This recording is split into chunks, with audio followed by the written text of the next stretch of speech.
Man possesses, did he but know it, illimitable power. This power is of the Spirit, therefore it is unconquerable.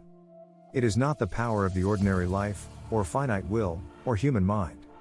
It transcends these, because, being spiritual, it is of a higher order than either physical or even mental.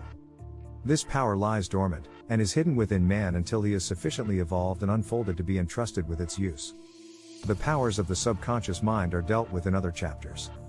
The powers of the Spirit are far greater and finer than those of the subconscious mind.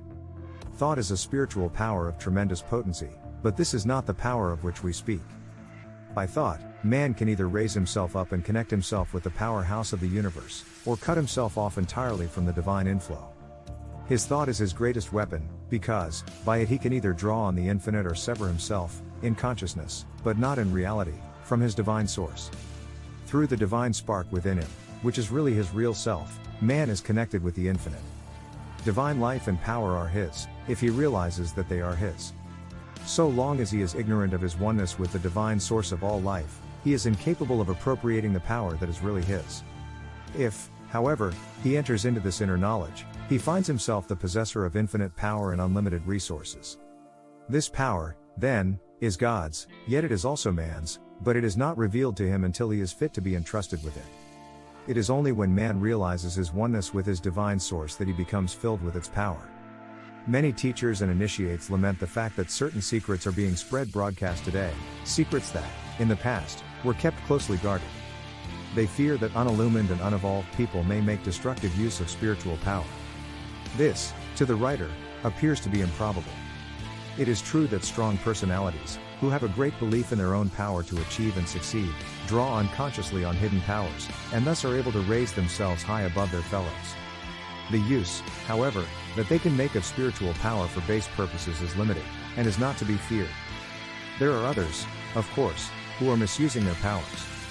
These are black magicians, and while they may do a certain amount of harm, they become reduced, ultimately, to beggary and impotence. There are also others who spend the whole of their spare time searching for knowledge of this very subject. They read every occult book they can lay hands on, but they never find that for which they seek. There are spiritual powers and influences that withhold the eyes of the seekers from seeing, until they are ready for the revelation. When man, in his search for truth, has given up all selfish striving after unworthy things, and has ceased to use his self-will in conflict with the greater will of the whole, he is ready for the revelation of his oneness with the infinite. Yielding implicitly to the will of the whole may seem, to the unillumined, an act of weakness, yet it is the entrance to a life of almost boundless power. Man is not separate from his divine source and never has been. He is, in reality, one with the infinite. The separation which he feels and experiences is mental, and is due to his blindness and unbelief. Man can never be separated from spirit, for he himself is spirit. He is an integral part of one complete whole. He lives and moves and has his being in God, universal, omnipresent spirit, and God, spirit, dwells in him.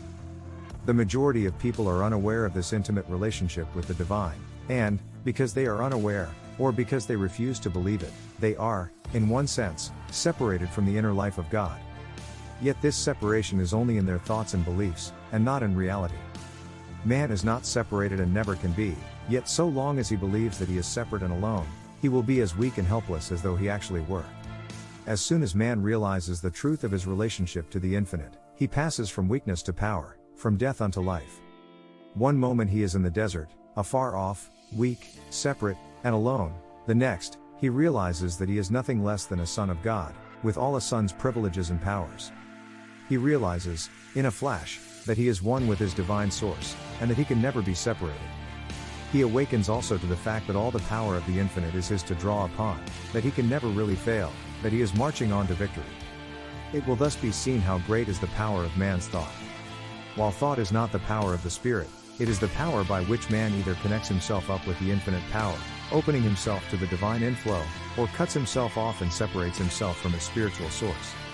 Thus, in a sense, man is what he thinks he is. If he thinks he is separate from God and cut off from his power, then it is though this were really the case, and he is just as impotent and miserable as though he actually existed apart from God. On the other hand, if he thinks and believes that he is one with the infinite, he finds that it is gloriously true, and that he really is a son of God. If he believes and thinks that he is a mere material being, then he lives the limited life of a material being, and is never able to rise above it. But if, on the contrary, he thinks and believes that he is a spiritual being, then he finds that he possesses all the powers of a spiritual being. Again, if he thinks that his work is difficult and that he is not equal to his tasks, he finds that really his tasks are difficult and beyond his powers.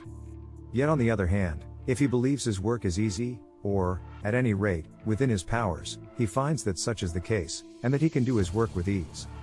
The power within is infinite, for, by faith in it, man is directly coupled up with the spiritual power of the universe. The divine spark within him connects him to the sacred flame, thus making him potentially a god in the making. A change, then, must take place within man before he can enter into his divine inheritance.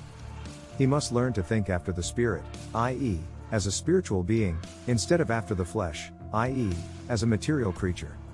Like the prodigal son, he must come to himself, and leave the husks and the swine in the far country, returning to his father's house, where there is bread, of life, enough and to spare.